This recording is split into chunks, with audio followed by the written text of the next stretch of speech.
Om Swastiastu. Umat sedharma yang dikasihi Yang Widi. Kita sekarang sudah memasuki nama bulan atau nama sasih dengan sebutan sasih Jyestha.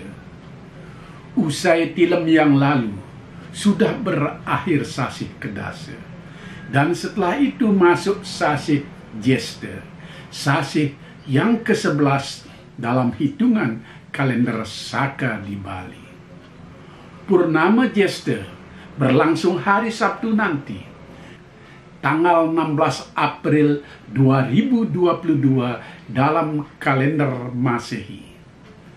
Tilem Jyestha berlangsung 14 hari kemudian, yakni 30 April 2022. Lalu apakah tanggal 1 Mei 2022 nanti nama sasih akan berganti menjadi sasih Sada, bulan yang ke-12? Ternyata tidak. Mulai 1 Mei selama sebulan, nama sasihnya tetap saja Jyestha. Jadi ada dua sasih bernama Jyestha. Untuk membedakannya, agar keduanya memang berbeda, Jyestha yang belakangan dinamai Mala Jyestha. Mala artinya sesuatu yang tidak baik, dan Mala Jyestha artinya sasih yang ke-11 yang tidak baik. Inilah yang dalam sistem kalender Saka Bali dinamai Nampih Sasi. Ada dua bulan yang double. Saya tidak ingin dalam tayangan ini menyajikan hal-hal yang rinci, terutama bagaimana cara menghitungnya sehingga ada dua bulan dengan nama yang sama. Saya hanya ingin berbagi kenapa kalender Saka yang kita pakai harus ada Nampih Sasi. Satu-satunya kalender yang ada di dunia di mana bulannya dalam setahun ada 13 buah dalam kurun waktu tertentu. Memang tidak setiap tahun hal itu terjadi. Inilah uniknya umat Hindu Nusantara. Mari kita bangga menjadi umat Hindu dengan keunikan ini. Umat sedharma, sebelum sampai pada ulasan kenapa ada Nampih Sasi, perlu kita ketahui sistem kalender yang dipakai di dunia. Ada dua sistem kalender sebagai penghitung peredaran waktu sebagai garis besarnya.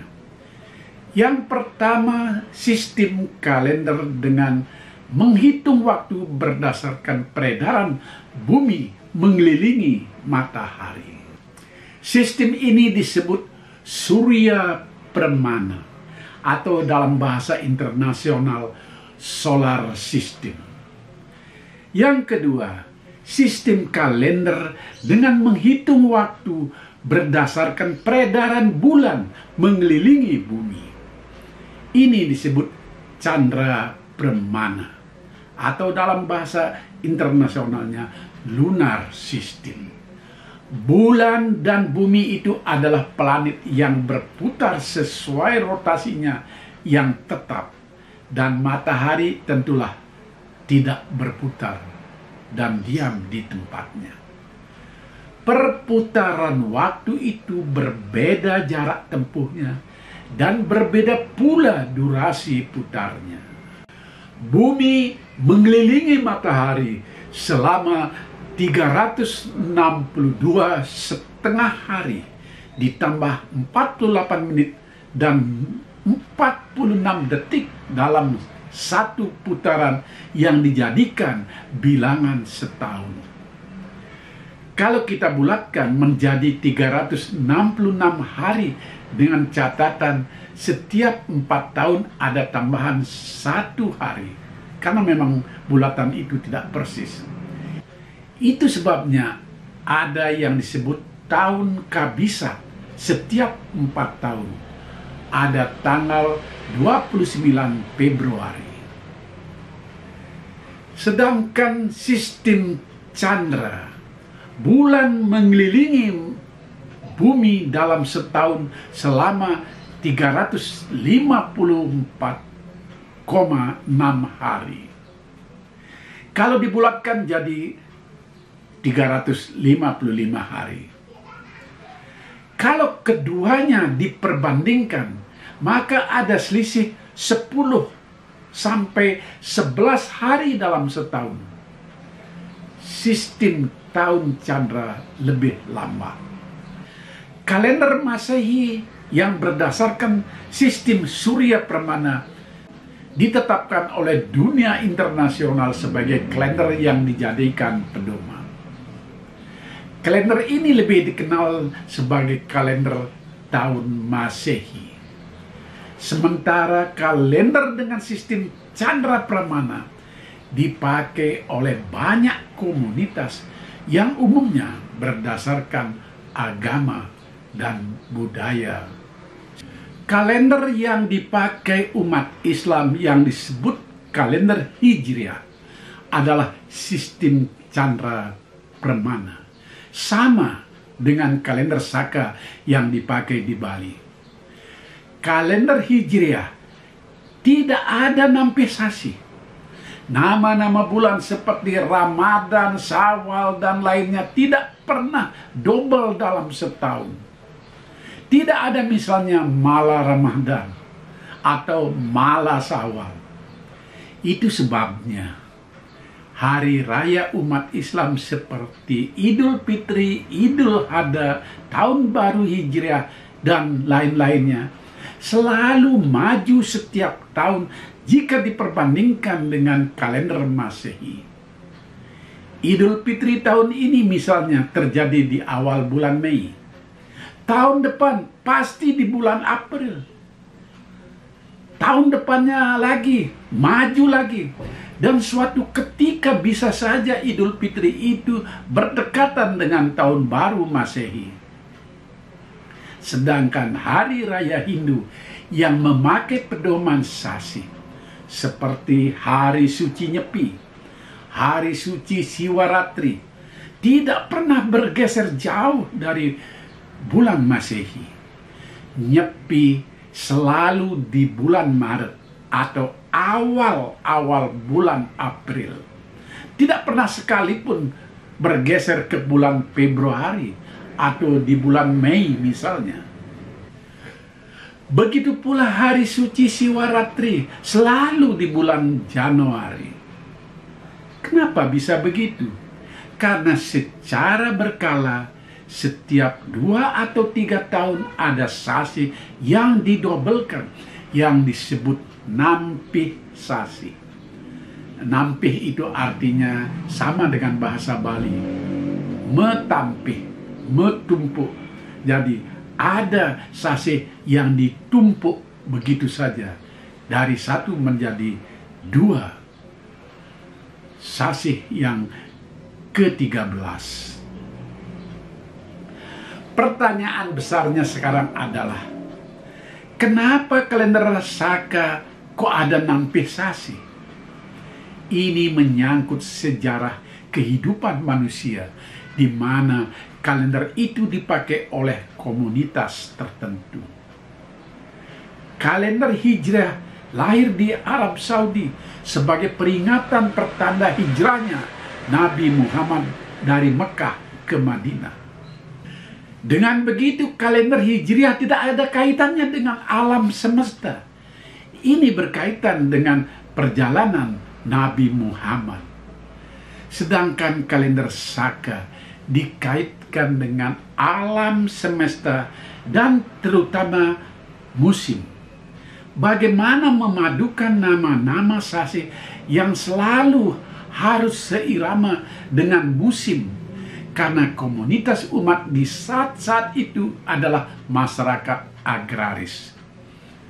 Beda dengan kalender Hijrah yang lahir dan terbit di gurun Arab sana. Dalam kalender Saka Bali, sasih kase misalnya dimulai dengan buah-buahan dengan udara yang dingin. Sasih karo disebut sebagai puncaknya dingin. Matahari terik karena buah kopi sedang dijemur. Tapi udaranya begitu dingin. Apalagi di kampung saya di Pasraman Manikgeni ini. Wah, musim karo itu adalah sangat dingin. Bahkan sahabat saya Made Taro membuat puisi dalam bahasa Bali dengan judul Sasih Karo di Bali. Sasih ketiga masih tetap dingin dan bunga mulai mekar. Sasih keempat mulai pancaroba. Karena bunga banyak mekar, maka hari-hari di sasih kapat baik untuk persembahyangan, baik untuk menghaturkan bunga-bunga yang tumbuh di alam. Banyak ada piodalan di sasih kapat ini. Lalu sasih kelima, siap-siap turun ke sawah. Hujan mulai datang. Juga karena ini adalah masa jeda dari ritual odalan, banyak ada acara perkawinan. Sasih keenam, kepitu, kewulu mulai menanam padi. Sasih kesanga mulai banyak kotoran, baik kotoran fisik maupun kotoran rohani. Diceritakan anjing banyak berseliweran dan menggonggong. Orang Bali melihat musim anjing buang. Maka ayo kita mulat sarira dan melakukan taur, pembersihan secara rohani. Lalu disusul hari raya Nyepi. Nyepi datang di awal sasih kedasa.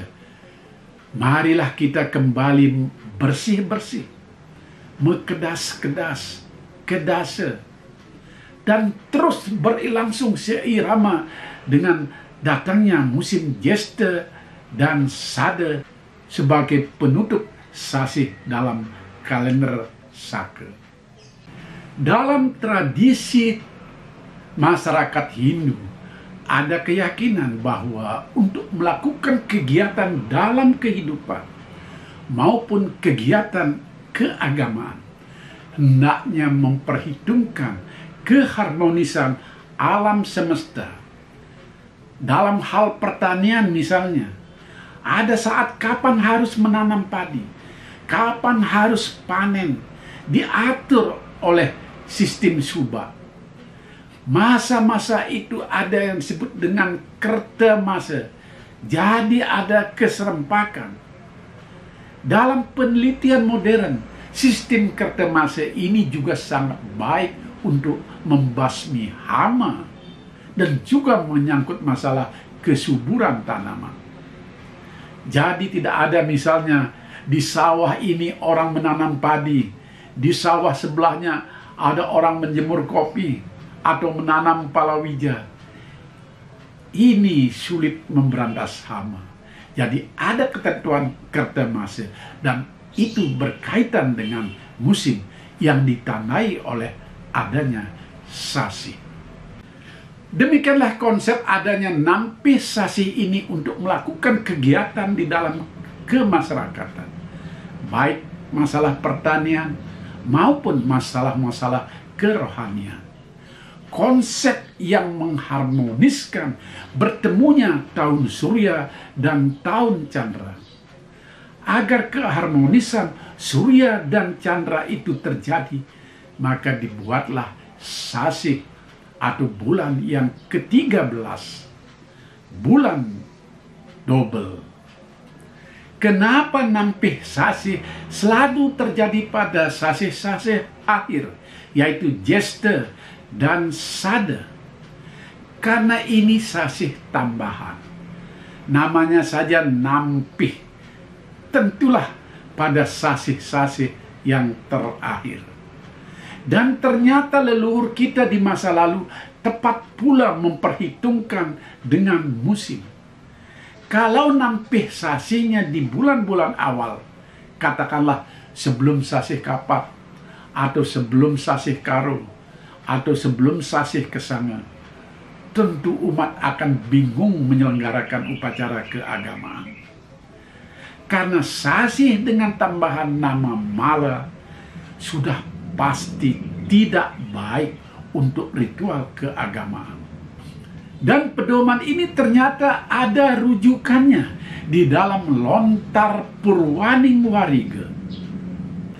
Dalam lontar ini jelas-jelas ditentukan nampih sasih dilakukan pada sasih jeste dan sasih sade. Sistem ini ditetapkan oleh Parisade dengan nama nampih sasih berkesinambungan. Lalu pernah ada usul agar nampih sasih berkesinambungan ditinjau lagi. Maksudnya, supaya nampih sasih tidak selalu di sasih jeste dan sasih sade. Usul ini menyebutkan agar ada nampih sasih berkeseimbangan. Maksudnya seimbang di setiap tahun. Jadi boleh nampih sasih di mana saja. Usul ini pernah dibahas dan diberlakukan.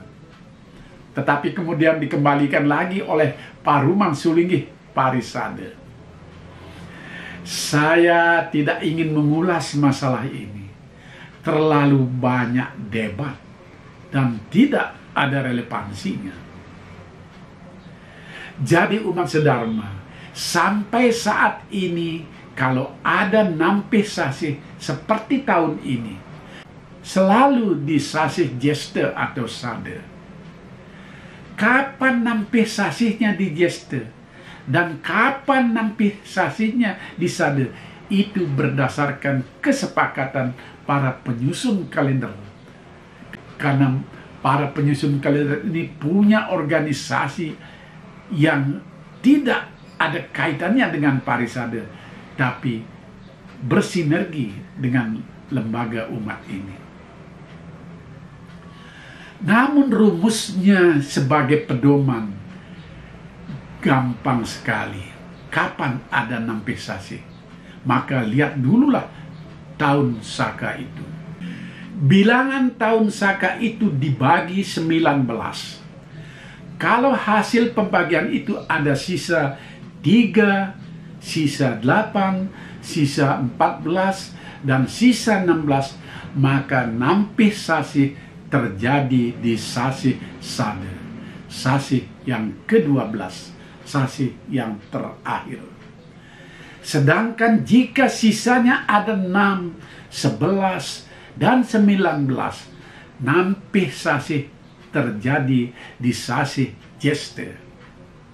Misalnya seperti sekarang ini, tahun 2022 Masehi, ini tahun sakenya 1944. Kalau ini dibagi 19 dapat angka 102 dengan sisa 6. Karena 102 dikalikan 19 ada 1938. Lalu 1944 dikurangi 1938, sisanya 6.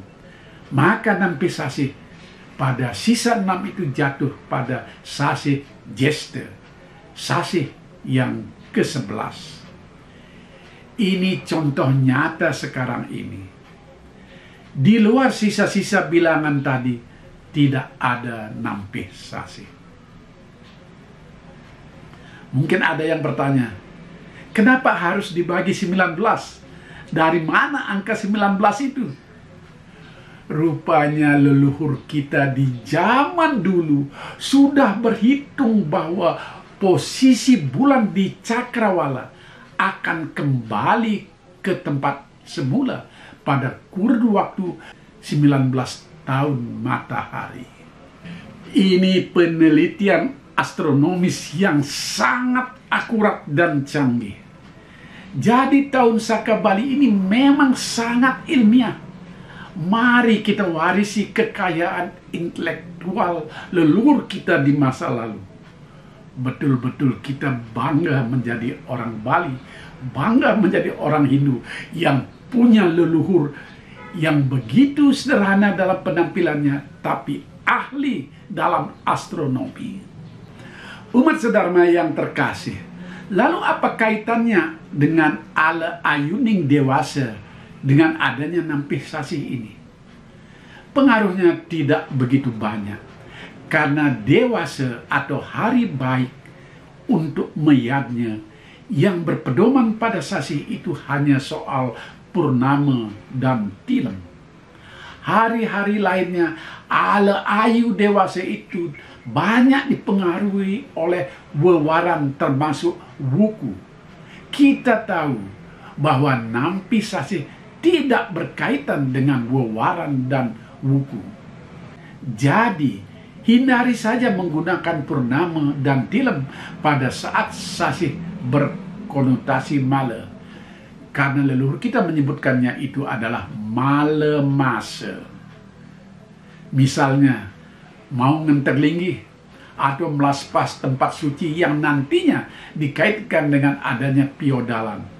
Hindari mala masa itu. Kalau purnama dan tilem di sasih mala itu dipakai untuk tegak odalan, tentu tahun depannya tidak ada lagi odalan. Karena tidak setiap tahun ada sasih mala. Nah, sekarang kebetulan pula di sasih jesta dan sada yang dipakai untuk nampi sasih, memang tidak ada hari baik untuk berbagai keperluan yadnya. Kalau hari baik itu didasarkan pada sasih. Untuk ritual pernikahan, pawiwahan misalnya, banyak yang tidak memakai kedua sasih itu karena termasuk ala, artinya tidak baik. Pawiwahan di sasih jesta disebut keherangan. Hidupnya selalu dalam keadaan panas, tidak pernah rukun dan damai. Pawiwahan di sasih sada disebut kegeringan. Hidupnya selalu sakit-sakitan. Nah, jesta dan sada saja tidak baik untuk ritual perkawinan. Apalagi mala jesta dan mala sada. Namun, kita jangan terlalu kaku. Kalau sangat terpaksa, keadaan dan situasi memaksa, semua sasih baik untuk perkawinan. Karena ada pengaruh wewaran dan pengaruh wuku yang lebih dominan. Lagi pula agama bukan untuk mengekang umatnya. Ada cara untuk menebus hari-hari yang tidak baik berdasarkan pedewasan yang dikenal dengan ala Ayuning dewasa. Ada cara untuk mengubah dewasa yang buruk menjadi dewasa yang baik. Kalau situasi dan kondisi yang menghendakinya. Demikian umat sedharma, sedikit urun rembuk saya soal nampih sasih secara sederhana. Saya tidak ingin menguraikan dasar sastra yang lebih menjelimet, maupun hitung-hitungan astronomi yang lebih rinci. Karena soal ini kalau dijelaskan hanya lewat tayangan seperti ini, pasti tidak menjelaskan secara gamblang. Yang pasti, para leluhur kita sudah sangat piawai dalam masalah astronomi. Bagaimana menyelaraskan antara tahun candra dan tahun surya secara ilmiah dan mengharmoniskan dengan alam semesta. Intinya adalah penyesuaian nampisasi ini memang untuk mencari keharmonisan karena berkaitan dengan musim. Tentulah sangat kacau kalau tidak ada nampisasi. maka akan terjadi sasih kase misalnya, tiba-tiba muncul di bulan Desember tahun Masehi yang banyak hujannya. Atau sasih kapat tiba-tiba datangnya di bulan Maret yang sudah mulai mengering dan tidak ada bunga-bunga yang mekar. Bisa-bisa nyepi tabrakan dengan tahun baru Masehi. Seperti misalnya tetangga kita, umat Islam, lebarannya selalu maju kalau diperbandingkan dengan tahun Masehi. Dan lebaran suatu saat bisa terjadi di bulan Desember bersamaan dengan Natal atau tahun baru. Kita tidak akan seperti itu. Nyepi tetap di bulan Maret, kalaupun bergeser sedikit awal-awal April, sebelum tanggal 10 April. Semoga uraian saya ini ada manfaatnya.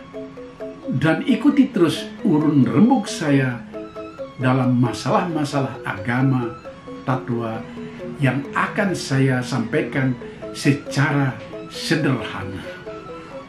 Rahayu, Om Santi Santi Santi Om.